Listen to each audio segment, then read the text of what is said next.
RTM terus unggul, sahih dan berimbang. Assalamualaikum dan salam keluarga Malaysia. Berita perdana edisi Ahad 15 Mei 2022 bersama saya Faris Izzat Syahrudin. Dan saya Hazel Desmond. Terima kasih kerana memilih berita perdana. Berikut paparan utama malam ini. Lawatan kerja Perdana Menteri ke Amerika Syarikat, satu kejayaan.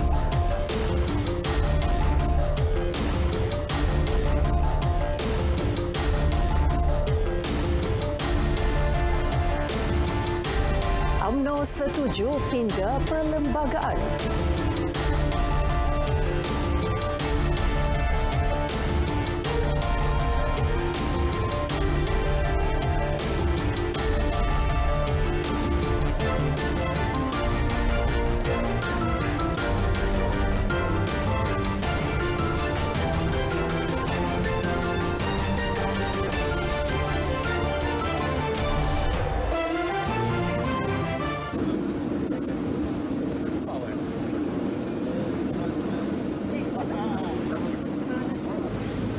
Okey, steady bos.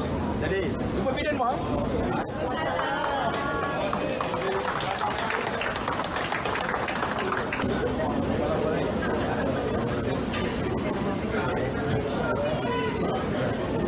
Baik saudara, demikian visual sambutan hebat keluarga Malaysia menyambut kepulangan Perdana Menteri Datuk Seri Ismail Sabri Yaakob setibanya di tanah air pagi tadi. Perdana Menteri tiba di Pangkalan Udara Tentera Udara di Raja Malaysia TUDM setelah melakukan lawatan kerja selama 4 hari ke Amerika Syarikat AS. Kira-kira 400 orang keluarga Malaysia terdiri daripada kepimpinan UMNO, mahasiswa dan belia berada di perkarangan Pangkalan Udara itu untuk menyambut ketibaan Perdana Menteri. Turut menyambut Menteri Wilayah Persekutuan Datuk Seri Dr. Syahidan Kasim dan Menteri Pembangunan Luar Bandar Datuk Seri Mahathir Khalid. Perdana Menteri turut meluangkan masa kira-kira setengah jam menyantuni mereka yang hadir. Dalam lawatan kerja ke Amerika Syarikat, Datuk Seri Ismail Sabri mengambil bahagian dalam sidang kemuncak khas ASEAN AS di samping mengadakan pertemuan dengan Presiden Amerika Syarikat Joe Biden serta pemimpin negara-negara ASEAN. Beliau menyifatkan lawatan itu sebagai satu kejayaan dalam mengukuhkan lagi hubungan Malaysia AS serta ASEAN AS. Pada sidang kemuncak khas ASEAN AS yang dipengerusikan Biden pula, Perdana Menteri menyentuh pelbagai isu termasuk krisis Rusia-Ukraine, Laut Cina Selatan, Palestin dan Myanmar. Menurut Perdana Menteri, konflik-konflik itu bukan sahaja menjejaskan ekonomi dunia tetapi juga mengorbankan rakyat yang tidak berdosa. Malah perang merugikan. Itu yang pertama. Dan yang kedua saya kata, perang walaupun berlaku di Ukraine, perang ataupun konflik berlaku di Ukraine, yang suffer adalah negara yang tak ada kena-mengena pun, termasuk Malaysia. Jadi saya kata, semalam pun sudah sebut, Amerika mesti menggunakan pengaruh dia untuk menyelesaikan isu ini. Malaysia adalah satu-satunya negara pada persidangan itu yang secara berterus terang meminta agar AS membantu melaksanakan Resolusi Pertubuhan Bangsa Bersatu PBB mengenai pembentukan negara Palestin sebelum Perang 1967 yang memberi hak Baitul Maqdis sebagai ibu negara Palestin. Di hadapan Presiden AS, Perdana Menteri meminta AS berlaku jujur dan telus dalam menangani isu Israel-Palestin dan berkata, kekejaman Israel terhadap rakyat Palestin yang terus berleluasa harus dihentikan segera. Gunakan kuasa dia dan memastikan isu Palestin dapat diselesaikan dengan segera. Kalau Amerika begitu cepat bertindak apabila kes berlaku di Ukraine, kita nak tindakan cepat juga dilakukan untuk menyelesaikan isu Palestin. Mengenai isu Laut Cina Selatan dan Myanmar pula, Malaysia mahu Laut Cina Selatan kekal sebagai kawasan bebas daripada campur tangan kuasa besar dan kekal sebagai kawasan perdagangan bebas dan meminta kuasa-kuasa besar sama ada China atau AS menghentikan provokasi di Laut Cina Selatan. Dalam isu Myanmar, Malaysia berharap ia dapat diselesaikan secara diplomatik dengan pematuhan konsensus 5 perkara ASEAN mengenai Myanmar. Sebagai sebuah negara paling terkesan dengan kebanjiran pelarian dari Myanmar, Malaysia meminta AS membantu memindahkan mereka ke negara ketiga lain.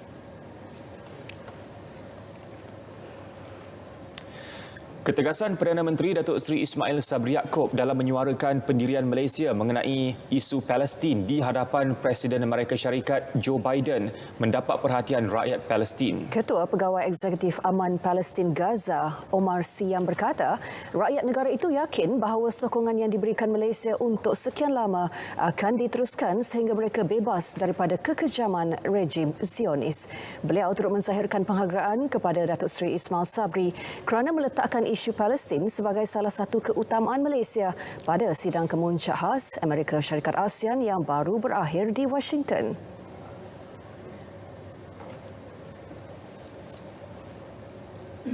All respect and appreciation to the Malaysian Prime Minister Mr. Ismail Sabri for raising the Palestinian issue in his meeting with US President Joe Biden in Washington.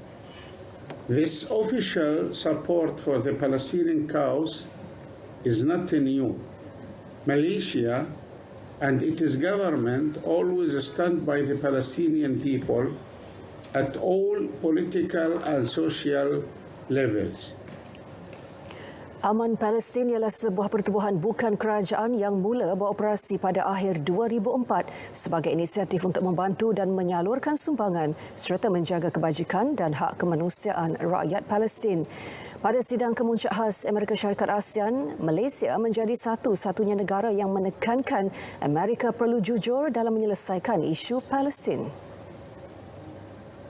Jadi kita bersetuju, kita menegaskan bahawa Malaysia minta supaya Amerika menggunakan kuasa dia dan memastikan isu Palestin dapat diselesaikan dengan segera. Kalau Amerika begitu cepat bertindak apabila kes berlaku di Ukraine, kita nak tindakan cepat juga dilakukan untuk menyelesaikan isu Palestin. Beliau menjelaskannya dalam sidang media pada akhir lawatan rasmi 4 hari ke Washington. Datuk Seri Ismail Sabri menyifatkan lawatannya sebagai berjaya dan mencapai objektif. Selain menghadiri sidang kemuncak khas Amerika Syarikat ASEAN, Perdana Menteri turut mengadakan perbincangan dengan pelabur serta Kapten Industri Amerika.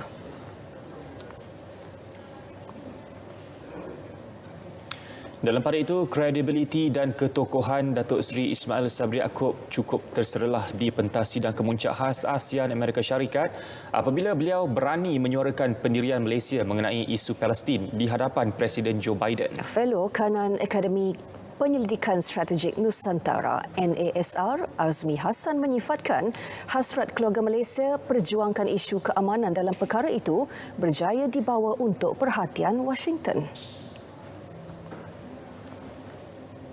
Yang penting adalah kita melalui Perdana Menteri telah menyampaikan hasrat itu. Itu yang paling penting. Paling tidak kita memberitahu kepada Washington, pendirian Kuala Lumpur terhadap kekejaman yang dilakukan oleh rejim Tel Aviv. Jadi dalam hal ini saya katakan mengucapkan syabas kepada Perdana Menteri kerana menimbulkan perkara ini. Kerana tidak ramai pemimpin dunia lain yang mahu menimbulkan perkara ini. Beliau optimis sokongan yang diberikan Malaysia untuk sekian lama akan diteruskan sehingga mereka bebas daripada kekejaman rejim Zionis. Pada sidang kemuncak khas Amerika Syarikat ASEAN, Malaysia menjadi satu-satunya negara yang menekankan Amerika perlu jujur dalam menyelesaikan isu Palestin. Perdana Menteri turut menyentuh pelbagai isu termasuk krisis Rusia-Ukraine, Laut Cina Selatan dan Myanmar pada sidang kemuncak khas Amerika Syarikat ASEAN.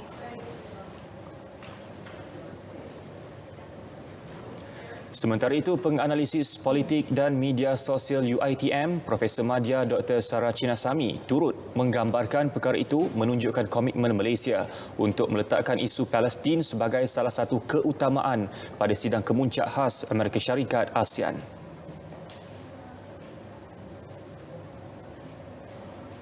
Isu kontroversi Palestin ni kalau kita lihat sudah pun berpanjangan untuk sekian lama, dan sebelum ini beberapa pemimpin tertinggi negara kita pun sudah menyuarakan berhubung dengan penindasan terhadap rakyat Palestin di peringkat global. Namun kita lihat di dalam kontroversi rakyat Palestin ini sehingga kini kita masih belum mencapai satu jalan penyelesaian di peringkat global. Sehubungan itu lawatan Perdana Menteri Datuk Seri Ismail Sabri ke Amerika Syarikat dan menyuarakan suara beliau berhubung dengan penindasan rakyat Palestin di peringkat pemimpin dunia ini menunjukkan bahawa Malaysia tetap konsisten memperjuangkan hak dan juga nasib rakyat Palestin yang mana ditindas sehingga hari ini. Jadi kita lihat ni Malaysia adalah satu negara Asia Selatan, satu negara di Asia Timur yang kerap menyuarakan berhubung dengan penindasan yang berlaku terhadap rakyat Palestin ini. Inisiatif $150 juta Amerika yang diumumkan Presiden Joe Biden kepada negara ASEAN menggambarkan keseriusan Amerika Syarikat dalam menjaga hubungan dengan negara anggota. Menurut analisis ekonomi Profesor Dr. Bajoya Bardai, komitmen yang diberi merupakan satu potensi yang besar buat Malaysia memandangkan Amerika merupakan rakan dagang utama negara. Peruntukan $150 juta bagi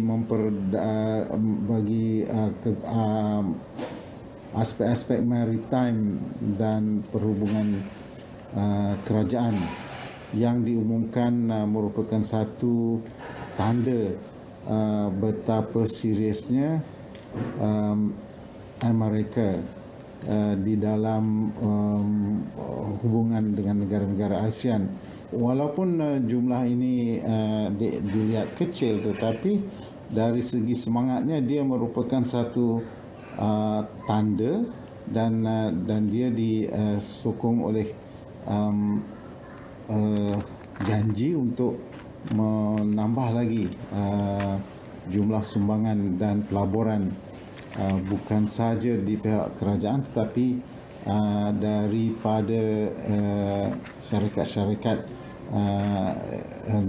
Amerika di Malaysia dan rantau Asia. Amerika mengumumkan peruntukan berkenaan pada mesyuarat sidang kemuncak khas Amerika ASEAN di Washington untuk disalur kepada program tenaga bersih, keamanan maritim, pendidikan dan kesihatan masyarakat. Yang kita dapat lihat daripada persidangan Amerika Syarikat dan ASEAN ataupun US Summit yang berlangsung baru-baru ini adalah komitmen yang konsisten daripada Malaysia untuk mengenal pasti dan memperdalam hubungan dagangan antara mana-mana negara di dunia ini.